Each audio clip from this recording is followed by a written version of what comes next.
दोस्तों नमस्कार, मेरा नाम अनिल सोलंकी है। मेरे यूट्यूब मंच लाउड जाट वॉइस में आप सबका स्वागत है।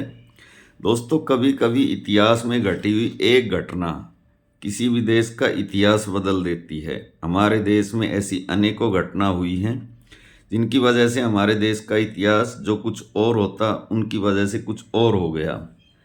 पानीपत की दूसरी लड़ाई में अगर एक तीर हेमू की आंख में न लगता तो भारत में मुगलों का राज ही खत्म हो जाता। उसी युद्ध के अंदर अकबर हेमू से हार जाता और दिल्ली का सिंहासन एक हिंदू हेमचंद्र विक्रमादित्य के हाथों में रहता, जो कि हरियाणा के रेवाड़ी का रहने वाला एक व्यापारी था। उसी प्रकार से 1761 में अगर मराठे अहमद शाह अब्दाली से युद्ध ना हारते तो ईस्ट इंडिया कंपनी की हिम्मत नहीं थी कि वो भारत पे कब्जा कर लेती और भारत का राज मराठों के ही हाथ में रहता। मराठे ही इस देश पर राज करते, शासन करते। उसी प्रकार से हमारे देश के अंदर जब हमारे देश में लोकतंत्र आया, डेमोक्रेसी आई, तो कुछ ऐसी घटनाएं घटी, इससे हमारे देश का पूरा इतिहास ही बदल गया। लोकतांत्रिक इतिहास 1977 और 1989 दो बार सत्ता का परिवर्तन किया विपक्ष के द्वारा। एक बार इंदिरा गांधी जैसी मजबूत नेता को विपक्ष ने हराया और एक बार राजीव गांधी जिसके पास 400 सीटें थी। तो 1977 में जब इंदिरा गांधी चुनाव हारी तो उसके केंद्र बिंदु में एक जाट नेता थे चौधरी चरण सिंह, और 1989 में जब राजीव गांधी चुनाव हारा तो उसके केंद्र बिंदु में भी एक जाट नेता थे चौधरी देवीलाल। तो ये बात मैं क्यों बता रहा हूँ? ये बात मैं इसलिए बता रहा हूँ कि उस समय जाट राजनीति अपने उफान पर थी। चौधरी चरण सिंह प्रधानमंत्री बने, चौधरी देवीलाल उप प्रधानमंत्री बने, लेकिन चौधरी देवीलाल से एक गलती हुई। कहते हैं ना, लम्हों ने खता की सदियों ने सजा पाई। उन्होंने एक ऐसे आदमी को देश का प्रधानमंत्री बना दिया जिसका नाम विश्वनाथ प्रताप सिंह था, जिसने उन्हीं को बर्खास्त किया 11 महीने के बाद। जब चौधरी देवीलाल ने इस कदम के खिलाफ दिल्ली में एक रैली बुलाई किसानों की, तो विश्वनाथ प्रताप सिंह ने एक चाल चली। उसने जो किसान राजनीति है उसको ख़त्म करने के लिए मंडल आयोग का ब्रह्मास्त्र निकाल कर छोड़ दिया, यानी किसानों को भी अगड़े किसान और पिछड़े किसानों के बीच में बांट दिया। यानी जाट राजनीति और अहीर राजनीति, किसानों में भी दो राजनीति हो गई।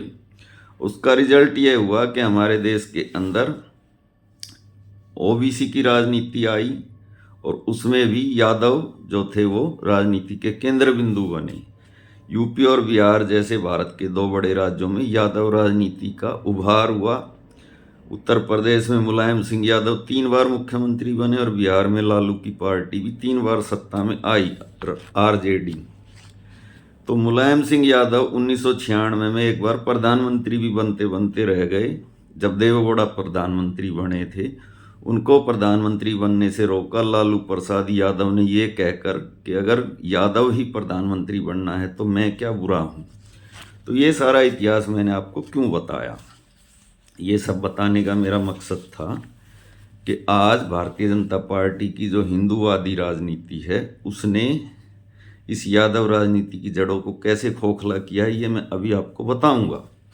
मैं जब भी इस किस्म का वीडियो बनाता हूं तो हरियाणा के यादव ये कमेंट करते हैं कि इस सब से हमको लेना क्या, यूपी और बिहार की यादव राजनीति से हमको लेना क्या। उनको मैं एक ही बात कहना चाहूँगा कि आपको इससे बहुत कुछ लेना है। जिस समय यूपी और बिहार में लालू और मुलायम का उभार हुआ था, उस समय आप लोग हुक्का गुड़गुड़ाते हुए खूब यूपी और बिहार की राजनीति की चर्चा करते थे, लेकिन आज जब उनकी राजनीति बुरे दौर से गुजर रही है तो आप कहते हैं हमें इससे लेना क्या। आपको इससे लेना है, बहुत कुछ लेना है और इससे सीखना है। जिस प्रकार आप लोग हरियाणा के यादव ये सोचते हैं कि बीजेपी ने हरियाणा में जाट राजनीति को कमज़ोर किया है और ये सोचकर आप लोग खुश होते हैं, उसी यादव राजनीति के साथ यूपी और बिहार में बीजेपी ने क्या किया है वो मैं अभी आपको बताऊंगा। दोस्तों, उत्तर प्रदेश की 403 सदस्य की विधानसभा है और बिहार की 243 सदस्यों की विधानसभा है। आज देखिए 2022 के अंदर उत्तर प्रदेश में केवल 27 यादव एमएलए हैं, केवल 27, 403 के सदन में। जहां पर यादवों की स्ट्रेंथ 50 विधानसभाओं के अंदर कम से कम है, वो कौन सी विधानसभा, ये भी अभी मैं आपको बता दूंगा। वहां पर 27 एमएलए हैं। और बिहार के अंदर जहां पर 2015 में 61 यादव एमएलए थे, 2020 में घट के 55 हुए और इस बार केवल 26 रह गए। उस 26 में से आरजेडी के तो 13 ही हैं। जो तेजस्वी यादव है उसने 63 यादवों को टिकट दिया था, उसमें 50 चुनाव हार गए। तो मैं एक बात आपको कहना चाहता हूँ, मुख्यमंत्री ना बनना एक अलग बात है, लेकिन जो यादव बहुल सीट है जहाँ से यादव एमएलए बनने चाहिए, वहाँ से भी दूसरे जाति के एमएलए कैसे बन रहे हैं, ये आपको समझना चाहिए। कैसे आपकी राजनीतिक जमीन को आपके पैरों के नीचे से खींचा जा रहा है, आपको पता भी नहीं चल रहा है।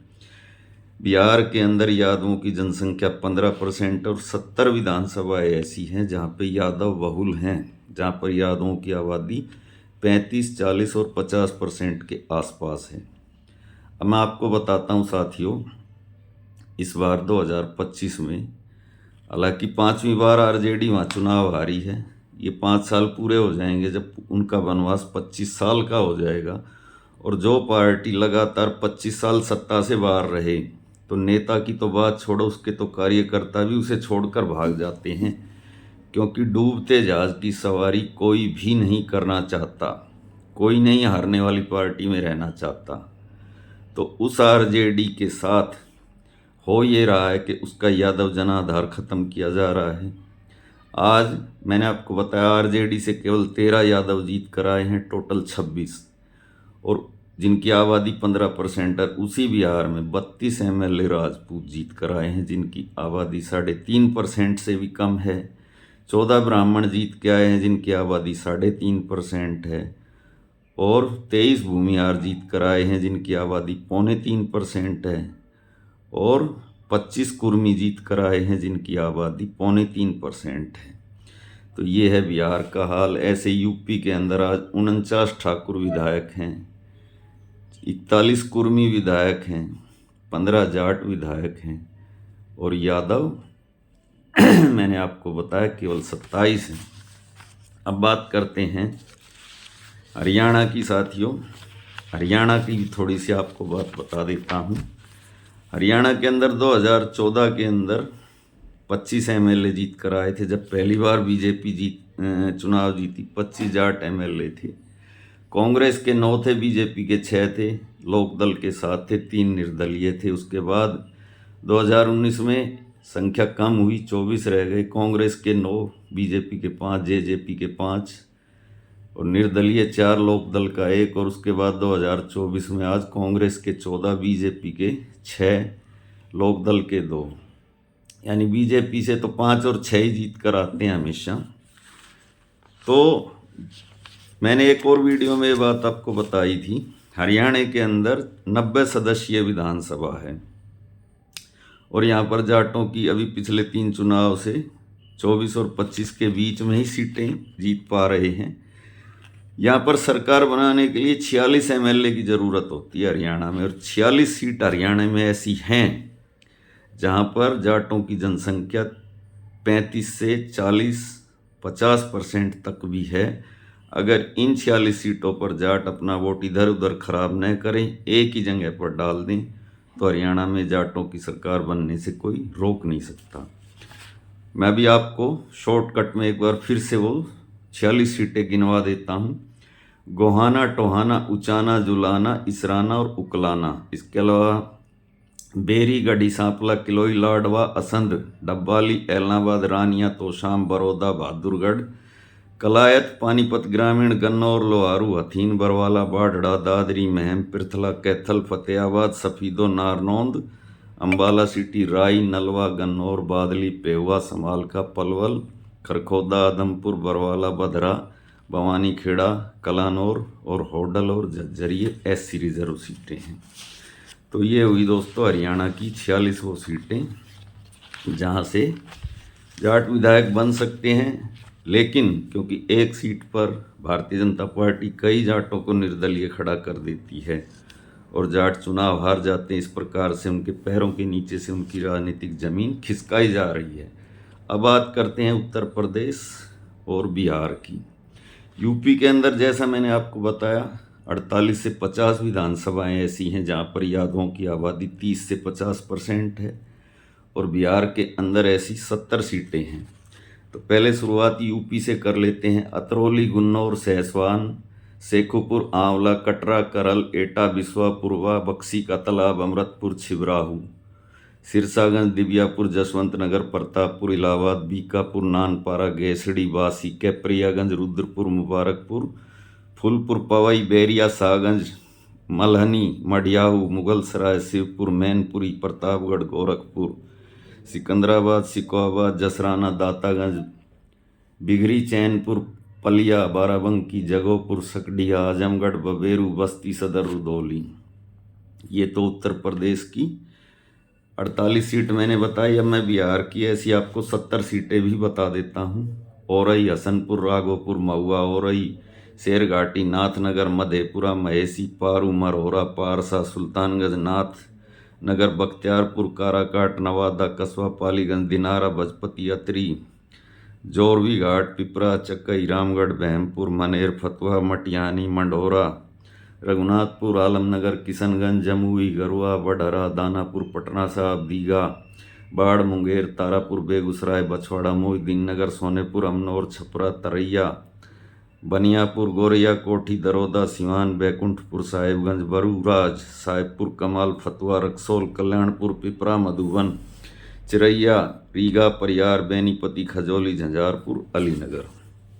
तो ये मैंने आपको बताया बिहार, जहाँ पर यादवों की जनसंख्या 15% है, वहाँ पे 70 विधानसभाएँ हैं जो यादव बहुल हैं। यूपी, जहाँ पर यादवों की जनसंख्या 10% है, वहाँ पर 46 से 50 सीटें हैं। हरियाणा, जहाँ पर जाटों की जनसंख्या 25 से 30% है, वहाँ भी 46 विधानसभाएँ ऐसी हैं जो जाट बहुल हैं। लेकिन किस प्रकार से जाटों और यादवों की राजनीति को ख़त्म किया जा रहा है, उनके पैरों के नीचे से ज़मीन खिसकाई जा रही है, तो एक कहावत याद आती है, तुम्हारे पैरों के नीचे ज़मीन नहीं मगर फिर भी तुमको यकीन नहीं। इसी के साथ मैं आपका भाई अनिल सोलंकी आज का वीडियो दोस्तों यहीं पे समाप्त करता हूँ। वीडियो कैसा लगा कमेंट करके बताएं। अच्छा लगा तो अपने ग्रुप में शेयर करें, लाइक करें, कमेंट करें। जो भाई अभी अभी चैनल से जुड़े हैं चैनल को सब्सक्राइब करें, ज्वाइन करें। मिलते अगले वीडियो में। आपका दिन शुभ हो। धन्यवाद भाइयों।